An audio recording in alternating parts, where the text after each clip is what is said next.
Bienvenidos al podcast En Prosa. Cuando yo estoy en frente de un público, normalmente lo que estoy pensando es en ser consciente de lo que me está pasando en el cuerpo.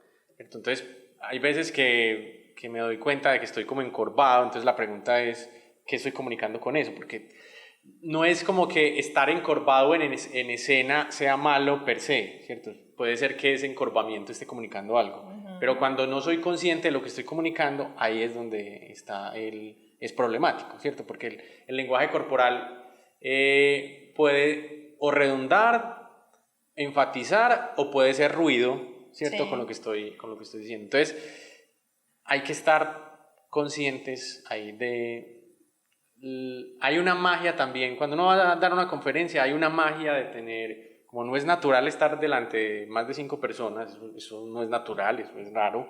Pues después de que uno está enfrente de más de 5 personas, lo que sucede es que hay como un momento de estar en el presente. O sea, yo agradezco un montón eso, porque es una manera en la que tu mente está en el presente, porque mucha gente te está mirando. Entonces es una oportunidad para autoobservar lo que está pasando en tu cuerpo y después, como cuando uno está contando esa historia, otra vez que le toque contar la historia, entonces incluirlo en su relato, ¿cierto? Por eso es que sirve tanto ensayar. Sí, practicar y practicar y practicar funciona mucho. Uno cuando estudia ciencia no está tan acostumbrado a aprenderse cosas o a memorizar cosas. No. Esto es más desde... Imagínate todo sí. lo que te tendrías que aprender, No, como que el procedimiento es de otra manera, pero cuando uno estudia teatro o cuando uno se acerca al teatro se da cuenta de que hay un trabajo en la memoria brutal y que eso funciona desde la práctica, la práctica, la práctica, la práctica. Entonces, si ustedes me piden un tip, yo creo que es tire su conferencia, tírela por ahí 3 veces antes de tirarla, ¿cierto? Bueno. Además de tener, y si es posible, estructúrela, ¿sí? Estructure otra cosa que tenemos nosotros, y es que nosotros buscamos parecer científicos y científicas que hablan de ciencia como si estuvieran hablando espontáneamente, pero eso es mentira, ¿cierto? Nosotros tenemos casi que guionizado todo lo que va a pasar, ¿cierto? Y practicado. Lo que pasa es que está tan practicado tantas veces que ya parece como si estuviera surgiendo espontáneamente en la cabeza, pero no funciona de esa manera, ¿cierto? Claro. Porque uno quiere también, decide comunicar un mensaje, ¿cierto? A una audiencia y cree que espontáneamente le va a salir, ¿cierto? Y bueno, hay personas que de nacimiento son buenos haciendo eso, pero la mayoría de nosotros es mejor practicarlo y organizarlo. Y yo sé que eso puede ser pues no es como intuitivo, a veces uno como que la gente se lanza a hablar, ¿cierto? Pero es mejor si Hay una preparación. preparas y luego vas y sorprendes a todo con tu No, y yo creo espontaneidad. y yo siempre lo digo, o sea, para hablar bien en público hay que pensar bien en privado. Eso siempre lo digo y lo recalco mucho en el podcast porque la gente dice cosas que siempre dicen, no, yo leo esa información, igual como yo ya me la sé, porque como yo ya manejo tanto el tema y mentira, por eso es que se quedan a veces en blanco, porque no hay una estructura, lo que tú dices, porque les falta como esa preparación de saber que, bueno, voy a hilar una idea con otra, entonces si no me voy desviando y al final no dije lo realmente importante que tenía que decir. ¿Sabes qué pienso yo en algo que, hablando con personas, siempre digo, y es, el storytelling no es contar historias, pues sí lo es, pero también es enfocarse en cómo, o sea, mejor dicho, en el storytelling no basta con ya me lo sé, ¿cierto? No. O con tener la historia. El storytelling va más en cómo voy a contar eso. Si voy a contar la historia del viaje, ¿será que comienzo por cuando aterricé cuando se acabó el viaje, ¿cierto? ¿Será que comienzo por ahí? ¿O será que comienzo con 2 meses de anticipación de lo que hice para ir a Capurganá, ¿cierto? ¿O será que comienzo en cuando estaba en la lancha en Capurganá que se paró el motor, ¿cierto? Entonces es más que saber la historia, y en divulgación eso es importante, por eso es que uno tiene que trabajar en su performance, porque no es suficiente con saber, no es suficiente que yo me sepa el fenómeno, no, hay que pensar cómo cómo le doy la vuelta a ese fenómeno para que el otro se conecte con eso. Totalmente, incluso yo diría que uno tiene que practicar hasta el chiste porque no falta, y yo siempre lo digo, por ejemplo en un episodio de Storytelling yo decía, hay personas que van a contar un chiste y es como, no, o sea, pues porque, o sea, lo que dije fue por esto, ¿no? O sea, como ríete porque, o sea, como que explican el chiste y ahí pues obviamente pierde la magia, pero como yo no me quería quedar con el tema de lo de la salsa, te voy a ir nombrando unas frases de salsa que se pueden relacionar con el tema de divulgación científica porque me parece que son conexiones que también les sirven a las personas que nos ven y que nos escuchan, que indiscutiblemente servirán para que empiecen a salirse del molde y de creer que si yo voy a hablar de temas financieros solo puedo hacer una analogía con un tema financiero, con un tema muy específico. Con cualquier tema yo creo que uno puede crear nuevas cosas y nuevas formas de explicar o de comunicar. Entonces te voy a contar, a ver, medio cantadas, esta de las palabras son de aire y van al aire. ¿Qué quiere decir o cómo se asemeja con el tema de divulgación científica? Hay como un equilibrio, lo hablábamos un poquito al principio, hay un equilibrio entre la ciencia que quien me escucha, digamos, necesita, o no sé si el que me escucha.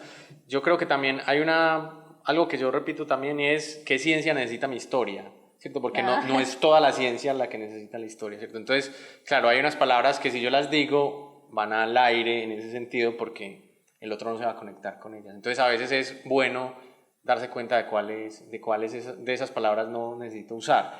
Y otras veces tampoco es satanizar las palabras, porque yo puedo usar, no sé, el término endémico, ¿cierto? Que es una palabra relativamente rara, y explicar qué es lo que significa endémico, ¿cierto? Sí.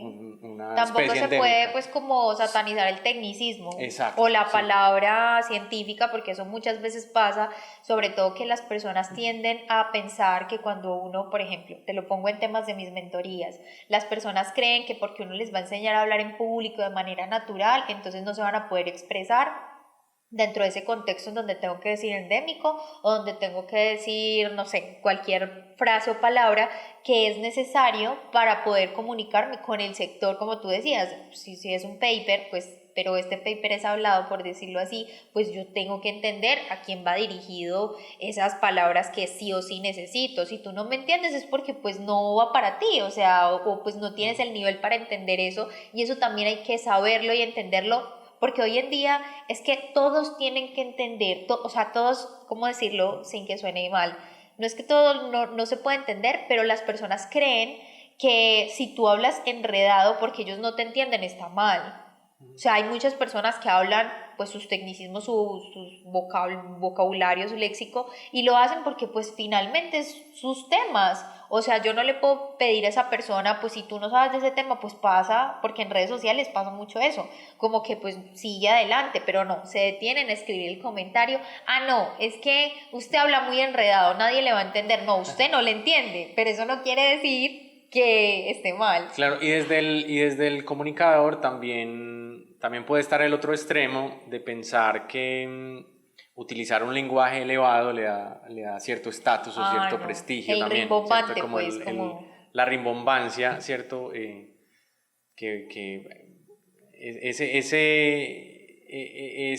Esos recursos, digamos, de usar palabras que o son arcaicas o nadie entiende o no sé qué. Que son personas que hablan como si fueran un texto. Sí. Que es otra cosa que nosotros... De acuerdo a lo anterior, pues que a pesar de que uno lo dice, a veces uno parece un correo ambulante, ¿no? Ajá. Como un correo escrito. Sí, te entiendo. Claro, una de las búsquedas de la divulgación científica precisamente es esa, es cómo, no necesariamente, pero muchas veces, cómo convertir un lenguaje que es textual, ¿cierto?, a un lenguaje oral. Y eso es distinto, ¿cierto? El lenguaje oral tiene otra musicalidad, el lenguaje oral tiene otra estructura también, ¿cierto? Pensar que quien me va a escuchar, si no me entiende a la primera, no va a tener la oportunidad de volverse a ver qué fue lo que yo estoy diciendo, ¿cierto? Entonces, en esos términos hay también una necesidad de tener cuidado en cómo estoy yo ordenando también las frases. Las frases y el tema del orden y de la estructura que tú hablabas, pues finalmente es muy importante. Una más y vamos con otro tema. Decisiones. Todo cuesta, salgan y hagan sus apuestas ciudadanías a canciones Decisiones de Rubén Blades. Esa sí no la canto porque no me sale como tan natural. Pero básicamente dice, como no puedes contarlo todo, cuenta la parte que más te emocione de la historia. Elige lo que sea útil para tu audiencia. Claro, exacto. Ahí resulta que a veces los científicos se emocionan con todo. Entonces elija una o dos de esas cosas que a usted le emocionan y también esté muy presente y tenga conciencia de que puede ser que al otro no le emocione.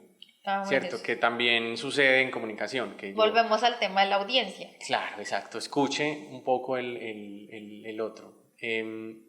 Porque también hay, dentro de la comunicación pública de la ciencia, hay como diferentes posiciones desde las que uno puede hablar, ¿cierto? Entonces hay una posición que es, ustedes no saben, yo sí sé, entonces yo les explico, ¿cierto? De autoridad, Exacto, esa no es tan conveniente, ¿cierto? Pero hay otra que puede ser, esto es lo que es, conversemos sobre esto, ¿cierto?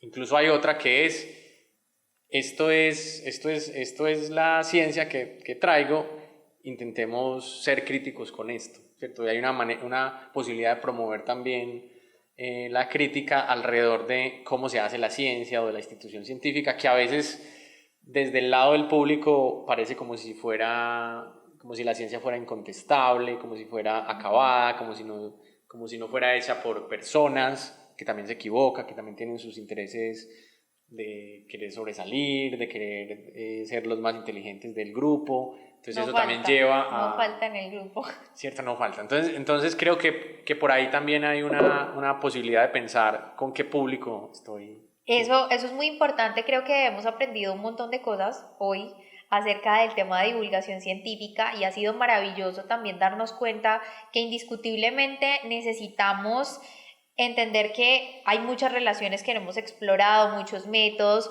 pero antes de terminar, que me ha parecido riquísima esta conversación, quisiera preguntarte algo así como una nueva sección que tenemos. Son preguntas rápidas, respuestas cortas. Tú tienes la opción de elegir cualquiera de las dos y puedes explicarlo si deseas explicar el por qué haces esa respuesta. La única que te va a preguntar el por qué es la primera. Así que arranquemos. Vamos a ver que yo soy todo lento.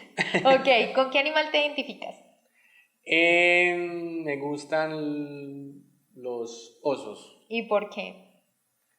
Porque son raros y yo soy de un pueblo que se llama Frontino y hay uno de los osos, hay un oso que es el oso de anteojos y se ve por allá en el páramo de Frontino, en el páramo del Sol, que es la montaña más alta de Antioquia. Y una vez estuve por allá y pude ver uno y desde ahí como que te llamaron yo la dije, atención. este es mi animal. ¿Cuál es el mejor libro que te has leído? Depende del género, pero a ver, me gusta mucho 100 años de soledad, lo he leído como, no sé, 5 veces. Coincidimos. También, pero hay un libro, se llama El poder de las palabras, es un libro reciente sí, así se llama, de Mariano Sigman, un argentino, y me pareció muy bueno, me pareció brutal. ¿Hablar o escuchar? Escuchar. ¿Lenguaje verbal o no verbal? Lenguaje verbal. ¿Lo que dices o cómo lo dices? ¿Cómo lo digo? ¿Podcast o lectura? Lectura. ¿Libro físico o digital? Me gustan mucho los libros físicos, pero desde que tengo la Kindle mi vida cambió. Ya tengo casi toda la biblioteca la tengo en la Kindle. ¿Claridad o conexión emocional? Conexión emocional. ¿Historias o datos? Historias. ¿Gestos grandes o gestos pequeños? Gestos pequeños, en el detalle es donde está la historia. ¿Silencio estratégico o palabras de relleno? Silencio. ¿Improvisar o planificar? Planificar, pero que parezca improvisado. ¿Ejemplo cotidiano o analogía científica? Ejemplo cotidiano siempre. ¿Audiencia técnica o general? Audiencia general. ¿Mensaje corto o detallado?